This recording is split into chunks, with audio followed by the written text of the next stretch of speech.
Jadi pada hari ini, cikgu akan mengajar tentang bab 1 iaitu pola dan jujukan. Baik, yang pertama sekali, kamu perlu tahu apa itu pola. Okey, pola ataupun pattern. Pola adalah aturan atau corak tertentu dalam senarai nombor atau objek. Okey, jadi kita tengok contoh yang pertama. Okey, A. So, gambar yang pertama ni cikgu buat dot. Okey, dot hitam ni. So, dot hitam yang pertama ada 2. Okey, jadi cikgu tuliskan 2. Kemudian dot yang kedua ada 4. 1, 2, 3, 4. Okey, dot yang ketiga ada 6. 1, 2, 3, 4, 5, 6. Jadi, soalan ini minta pelajar untuk mengisikan corak bagi di tempat kosong ni lah. Okey, jadi macam mana kamu nak isi? Pertama, kamu harus kira dahulu berapa bilangannya. Okey, jadi yang ini kamu kira tadi ada 2, yang ini ada 4, yang ini ada 6. Okey, daripada 2 ke 4, jadi kamu nampak berlaku penambahan. Jadi 2 tambah dengan 2, kamu akan dapat 4. Untuk yang tidak tahu bagaimana dapat 2, kamu gunakan kalkulator. Okey, ambil nombor yang besar, tolak nombor yang kecil. 4 tolak 2, kamu akan dapat 2. Okey, 2. Kemudian 4 ke 6 pun tambahkan dengan 2. Jadi polanya kamu nampak kedua-dua ini tambah dengan 2. Jadi 6 pun mestilah ditambah dengan 2. Okey, jadi 6 tambah 2 kamu akan dapat 8. Jadi jawapannya kamu harus buat titik sebanyak 8 kali. Okey?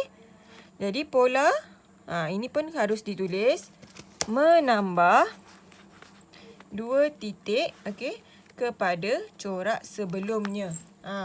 Asalnya ada 2. Kemudian dia kata corak sebelumnya. Kan sini jadi 4, maksudnya dia tambah lagi 2 dekat sini jadi 4. Tambah 2 dekat sini jadi 6.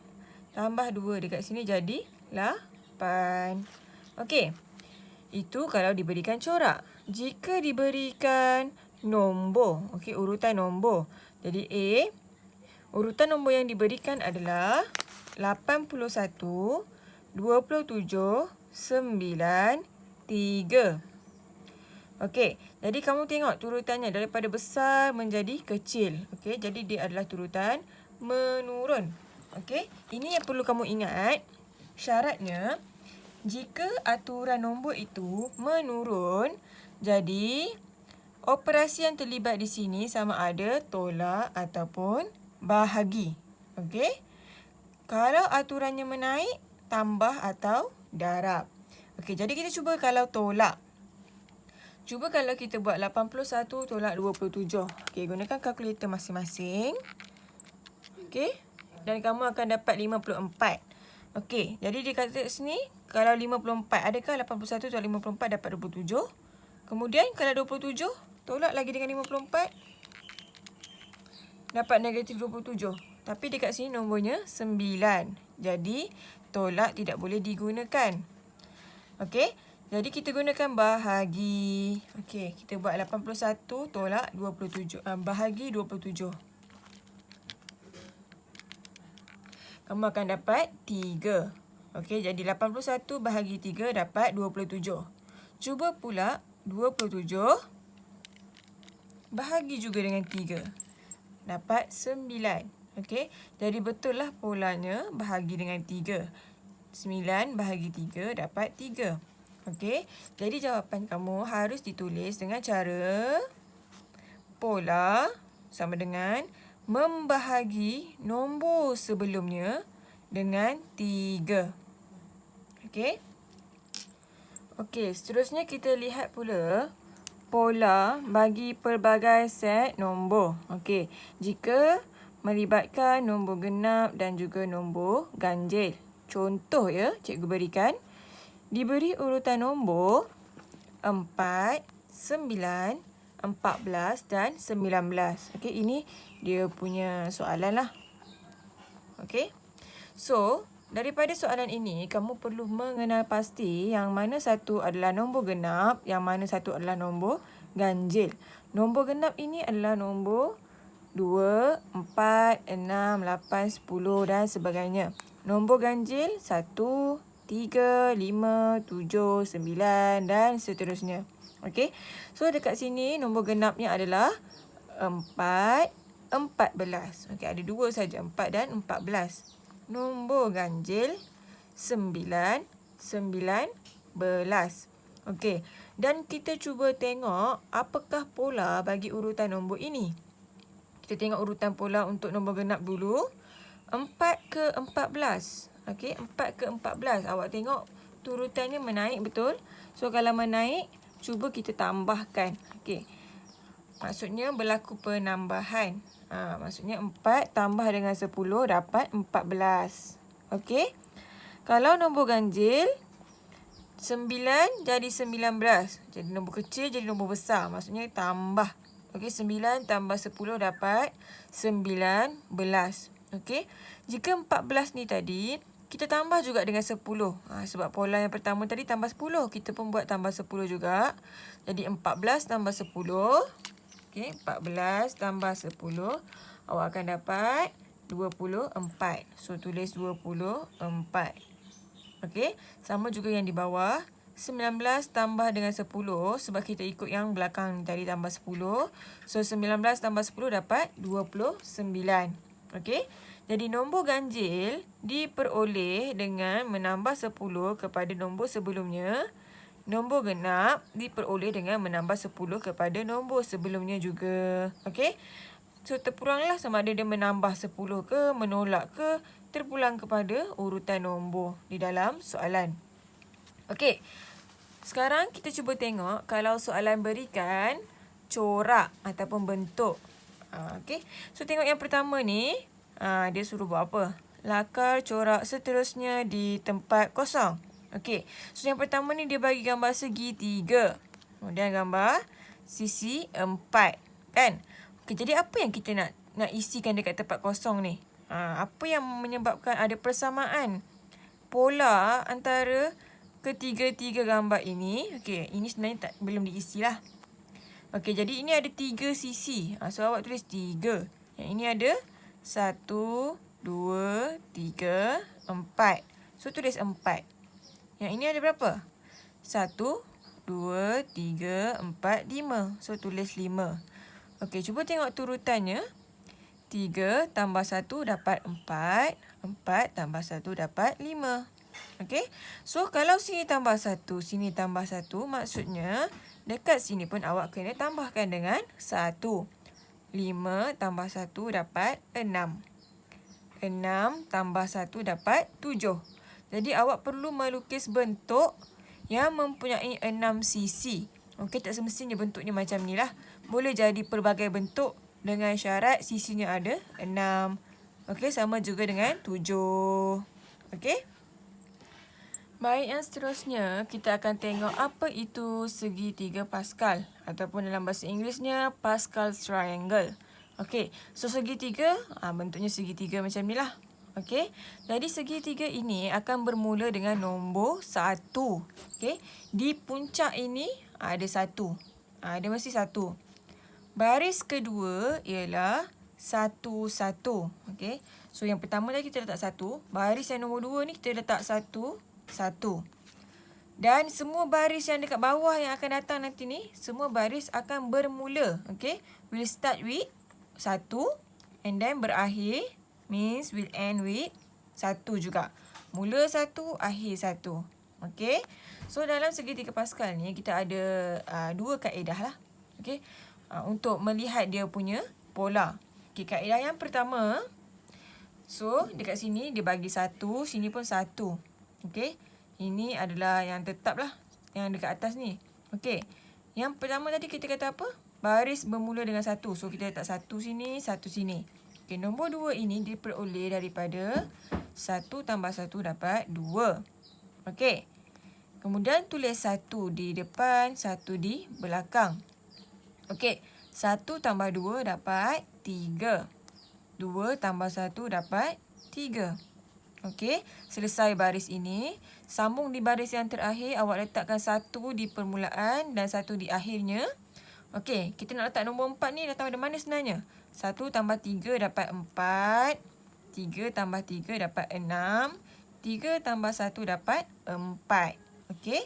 Kemudian untuk kaedah yang pertama, akan kotak guna, kita akan kotakkan dia. Awak tengok dia punya urutan 1, 2, 3, 4. So, tulis urutan 1, 2, 3, 4. Jadi, polanya adalah, apa pattern dia? Pola dia. 1 tambah 1 dapat 2. 2 tambah 1 dapat 3. 3 tambah 1 dapat 4. So, pola adalah menambah 1. Okey? Bagi kaedah yang kedua, masih menggunakan segitiga yang sama, pengiraannya sama sahaja kedua-dua kaedah ini. Tetapi, kita fokuskan kepada nombor yang di sebelah ini, iaitu nombor 1, 3, 6. Okey, urutannya adalah 1, 3, 6. So, 1 tambah dengan 2 dapat 3. 3 tambah 3 dapat 6. Okey. So, kalau kita nak tengok nombor seterusnya apa? 6 tambah 4 dapat 10. Kenapa 4 dekat sini? Sebab awak tengok urutannya bermula dengan 2, 3. So, seterusnya adalah 4. Jadi, pola menambah sebab ni operasi tambah. 2, 3, 4. Okey. Jadi, kita akan tengok latihan. Macam mana kita nak buat. Okey, cuba kita buat soalan ini. Okey. Lengkapkan segitiga Pascal di bawah. Okey, contohlah soalan ini diberikan yang warna biru ni dia dah bagi. Okey. So, yang pertama dia akan bagi 1, 1, 1. Okey, ini dia dah bagilah. So, kita nak isi tempat kosong ni macam mana? Okey. So, kita ingat dia kalau segitiga Pascal, kita mesti letakkan 1 di awal. Okey. Dan juga di akhir. Isi je semua dulu. Awal, akhir. Okay, sekarang kita nak kira betul-betul di bahagian tengah. Okey. So, dekat sini kita nak isi. Awak tengok. 1 tambah 3, 4. 3 tambah 3, 6. 3 tambah 1, 4. Okey. Yang bawah ni pula. 1 tambah 4, 5. 4 tambah 6, 10. Okey. 6 tambah 4 pun 10. 4 tambah 1, 5. 5 tambah 1, 6. 10 tambah 5, 15. 10 tambah 10, 20. Okey. 10 tambah 5, 15. 5 tambah 1, 6. Okey. Jadi, kita nak buat urutannya. Okey, so kita nak buat macam mana?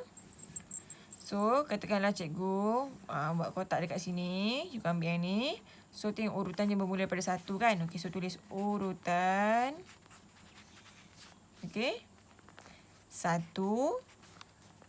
3, 6, 10, 15. Okey, kita nak tahu dia punya pola. Okey, apa pattern dia? Apa pola dia? So, 1 ke 3. Okey. Awak buat 3 tolak 1, 2. So, maksudnya sini ke sini tambah 2. So, kat sini buat besar kena tolak yang kecil 6 tolak 3. Dapat 3. 10 tolak 6. 4. Okey, so awak dah boleh nampak pattern dia dah. Tambah 2, tambah 3, tambah 4. So, yang ini mesti tambah 5. Okey, so apa yang kita nak tulis? Menambah 2, 3, 4, 5. Okey. Okey. Yang terakhir kita akan belajar adalah nombor Fibonacci. Okey, ini adalah yang terakhir dalam 1.1 pola Okey, nombor Fibonacci ni adalah corak nombor yang berurutan. Okey. So, diberi nombor 0, 1, 1, 2, 3, 5, 8. Okey, ini soalan yang diberikanlah. Okey, macam mana boleh dapat nombor selepas ini? Okey, sebutan seterusnya, sebutan itu maksudnya nombor yang seterusnya lah. Okey, selepas 0 ni. Seterusnya adalah 1, seterusnya adalah 1, seterusnya adalah 2. Macam mana boleh dapat nombor-nombor ini? Dengan menambah 2 sebutan sebelumnya. Kena tambah 2 sebutan sebelumnya. Okey, contohlah sini 0, 1 kan? Okey, 0 ni sebutan yang pertama, yang ni sebutan yang kedua. Okey, so 0 tambah dengan 1 dapat 1. Okey, so cikgu tutup yang ini. Sebab dia kata 2 sebutan je kan? Okey, 1 tambah 1 dapat 2. Okey, cikgu tutup yang ni. 1 tambah 2 dapat 3. 2 tambah 3 dapat 5. 3 tambah 5 dapat 8. Okey, ingat nombor Fibonacci ni mesti tambahkan 2 sebutan sebelum. Mesti 2 Okey, contoh soalan dia bagi. Kalau dia bagi sini 0, 1, 1. Okey, syaratnya mesti tambah 2 sebutan. So, 1 tambah 1 dapat 2. 2 tambah 1 dapat 3. 3 tambah 2 dapat 5. Okey, so kita tengok dia dah bagi sini 8. Betul tak? 5 tambah 3, 8. 8 tambah 5, 13. 13 tambah 8 dapat 21.